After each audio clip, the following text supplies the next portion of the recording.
Yo mes bros, aujourd'hui on va commenter ma game des 1100 Elo. Là on joue contre Looks Like Better Than You. Et avant j'étais à 1193. Et si je gagne cette game, je suis 1700 Elo. Ça fait 2 mois que c'est stagné à 1100. Les gars, j'espère que vous êtes tous très bien. N'hésitez pas à liker, à vous abonner. Et voilà, c'est tout. Et du coup, là je balance E4. Voilà, E4 tout simplement parce que je vais faire mon écossaise. Parce que j'ai joué pas mal d'écossaises, hein.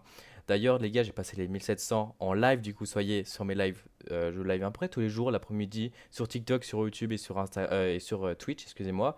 J'envoie E4, E5, cavalier F3. Et là, je me dis, ah là là là, je la sens bien. Je la sens bien. Il va faire cavalier C6 et D4, écossaise. Mais vous allez voir qu'il va me jouer une Petrov. Et une Petrov, personnellement, moi, je connais pas tellement. Et en fait, j'ai une ligne que moi je connais juste. C'est juste cavalier prend et par exemple D6, cavalier F3, prise, dame E2, dame E7, D3, cavalier bouge, et là prise, prise par exemple. Et ça c'est égal, c'est une ligne pour être bon égal. Bon, je vais prendre et là il va jouer cavalier C6.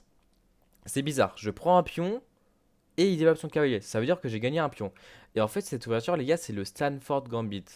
Et j'ai eu beaucoup de mal récemment avec les Stanford Gambit parce que, en fait, je me prenais la sauce. En fait, le but, c'est de sacrifier un pion, mais en fait, tu as beaucoup d'activités avec des dames là, avec des fous C4 qui peuvent arriver et avec des cavaliers G4 qui attaquent le pion en F2. Donc là, je me dis, ok, sur la game des 1700, je me prends un Stanford Gambit. Ça va être compliqué pour moi, mais je sais que cette ouverture, elle est pas très folle parce que, en soi, si tu la réfutes un peu, c'est simple un peu à gagner. Je vais me lancer cavalier C3, je me développe, fou C4. Du coup, si par exemple je fais dame E2, ça c'est un peu une erreur. Je sais pas si c'est une erreur hein, parce que tu as cavalier là qui tape le pion. Mais bon, t'as KD D1. Et KD D1, c'est très très bizarre, hein, KD D1. Bon, même si c'est le seul coup.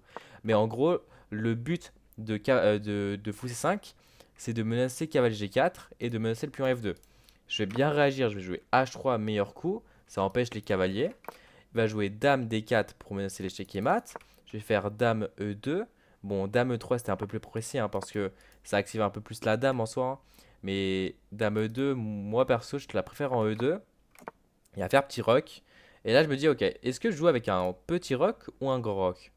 Et dans ces schémas-là, je me dis, en fait, je pense que c'est mieux un grand rock parce que je pourrais jouer D3, fou E3 et grand rock. Parce qu'en fait, quand je suis ici, en fait, là, mon fou, il se développe pas tellement. Parce qu'il y a ma dame qui bloque. Et refaire dame F3 pour fou E2 et pour petit rock, c'est un peu long et c'est un peu long. Je vais balancer D3, c'est un bon coup. Et là, il va jouer fou B4. Et en fait, ce qui est chiant, c'est que je peux pas jouer faux E3 à ce moment-là. Je réfléchis, hein, les gars, j'étais tellement concentré en live. Faux E3, c'est un coup un peu de zob. Parce que tu as juste prise, pion prend, dame prend. Et par exemple, là, sur soit dame D2 ou fou D2, tu perds la tour. Donc, le fou E3, c'est vraiment pas bon. J'ai joué avec fou D2, comme ça, sur prise, fou prend, dame bouge et grand rock. Là, j'ai une position magnifique avec un pion de plus. Je suis à plus 2. Voilà, les gars, la barre qui m'aide aussi. Il va jouer tour E1. Je vais jouer A3. Ça menace bah, du coup le fou qui arrive en A5. Et là, j'avais aussi des idées de jouer B4. Mais B4, en fait, ça m'affaiblit trop. Je vais pas jouer B4, je vais jouer grand rock. Mon idée avec grand rock, c'est de balancer F4, roi B1, peut-être G4, fou G2. Et voilà, je me développe comme ça. Il va balancer B5. Et B5, c'est le meilleur coup. Et B5, je me dis, comment je défends ça? Et là, les gars, je vais jouer un coup. Mais le coup, il est magnifique. Je me dis, mon cavalier, il est mal placé. Où est-ce qu'il pourrait bien aller? En soi, sur une bonne case. Et les gars, la case que je vais trouver, je vais jouer cavalier. Ah non, je vais jouer faux E3 intermédiaire. Et là, cavalier B1. Et cavalier B1, en fait, ça empêche les B4, par exemple.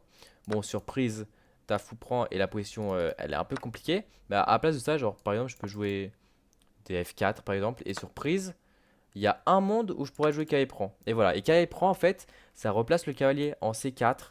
Et le cavalier B1, en fait, il fait tout le boulot. Il fait tout le boulot. Heureusement que je l'ai trouvé, sinon, les gars, je serais dans la merde, hein. Il va jouer fou E6. Je vais jouer F4. F4 menace E5, la fourchette.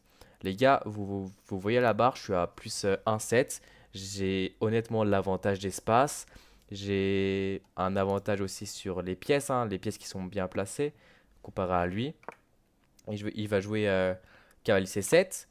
G4, je me crée encore de l'espace. Et là, x2. Et x2, je me dis, ok, je me prends une sauce là. Je me prends un peu une sauce. J'avais hésité à faire B3, mais B3, c'est bizarre parce que tu t'affaiblis encore, hein. Mais aussi, j'avais peur également des sacrifices comme ça. Et ramener ma dame là, enfin, ramener sa dame. Et là, les gars, j'allais me faire mater et vas-y. J'avais peur de ça aussi. Du coup, à la place, je vais faire fou G2, je me développe. S'il prend, bah, je reprends et en soi, j'ai une belle position. Mais peut-être des B4, mais soit je ferme ou soit je prends. Je pense la prise, c'est intéressant aussi. Ok, pas tellement, mais compliqué à savoir. Ok, du coup, je vais pas faire ça. Il va jouer F6. Et là, je vais jouer fou D2. Je me dis, ok, je vais échanger les fous et je vais juste faire KSC3. Et là, j'ai une belle pause. Après H5, KLC C3, fou là. Et là, je peux peut-être balancer des E5 ou peut-être des tours E1, E5. Mais bon, il y a juste B4 et je me prends un contre-jeu du turfu. Du coup, les gars, je vais pas jouer ça encore. Les gars, je joue que des bons coins, hein. C'est franchement tard les fous ce que je joue. Du coup, à la place de fou des deux, du coup, il fait fou B6. Et là, je vais jouer tour 1. J'enchaîne erreur sur erreur. Je vous avoue, les gars, c'est un peu compliqué. Il fait tour D8. Et là, les gars, je vais faire une erreur. Je crois que c'est à partir de là où je vais faire une erreur. Je vais faire fou C3. Et fou C3, en fait, je lui redonne le pion en 1. En fait, c'est aussi simple que ça. Je lui donne dame F4. Tout simplement, dame F4 échec. Par exemple, sur roi D1, il prend le cavalier, je perds une pièce. Donc, je suis obligé de faire, par exemple, fou D2 et il repart. Tout simplement. Et là, les gars, j'ai perdu la pièce. Même si une colonne s'est ouverte, c'est pas si ouf que ça parce que lui, il a beaucoup de jeux. Le fou qui est très actif, la tour qui va devenir actif, son fou qui peut se balader et il peut pousser les pions. Donc, les gars, est-ce qu'il va jouer dame F5, dame F4? Ça, les gars, c'est la grosse question. Il joue C5. Oh là là, il joue C5. Et là, je me dis, il y a un truc à jouer. Il y a un truc à jouer. J'envoie E5, meilleur coup. Parce qu'en fait, je voulais fou C3 pour envoyer E5. Parce qu'il y a le fou qui contrôle, il y a le pion qui contrôle, il y a la dame qui contrôle, et il y a aussi la tour qui contrôle. Et là, il va prendre, je vais prendre.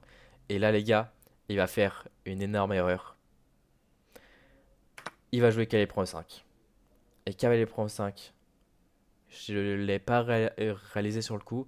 Mais en fait, cavalier E5, je me dis, ok, il y a peut-être fou prend, mais il y a un clouage. Par exemple, dame là, il y a un clouage. Enfin, pas dame là, mais plutôt si je bouge la dame ici, il y a un clouage. Et là, c'est compliqué. Mais en fait, les gars, la pièce était gratuite. La pièce était gratuite. Sur fou prend dame E6, c'est juste dame D2. Et il peut pas prendre parce qu'il y a tour prend. Il m'offre une pièce gratuite. Et les gars, qu'est-ce que je vais jouer? Devinez. Est-ce que je vais jouer fou prend E5? Je vais jouer fou prend E5. Let's go, les gars. 1700 Elo. Il va jouer tour prend, dame prend. Et il abandonne, les gars. C'est sur cette victoire que j'ai les 1700 Elo. On va regarder le bilan de la partie, les gars. Je suis très très très content, les gars, de cette game, hein.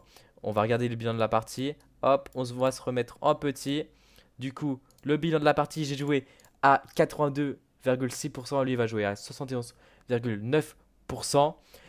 J'ai joué comme un 2000, lui un 1450. Et on va regarder les petites erreurs. Du coup, l'erreur, c'est fou des deux.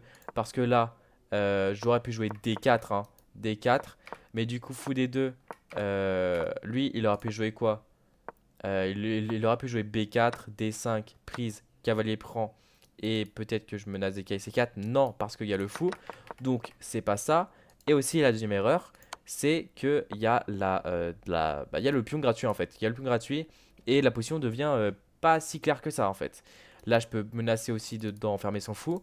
Enfin bref, il n'y a rien qui allait, mais en soi, ça tenait le coup. Les gars, je suis très content de cette game. J'espère que vous avez kiffé. Rejoignez-moi sur Insta, sur YouTube, sur TikTok aussi. TikTok, les gars, je fais des lives. On est presque 100, les gars, sur TikTok. C'est incroyable, les gars. Je vais vous laisser. Bonne journée à vous, les gars. Redoute 1800 dans 1 ou 2 mois, les gars. Je vais essayer de me concentrer à fond. Les gars, c'était Vicios. Et voilà, les gars, salut.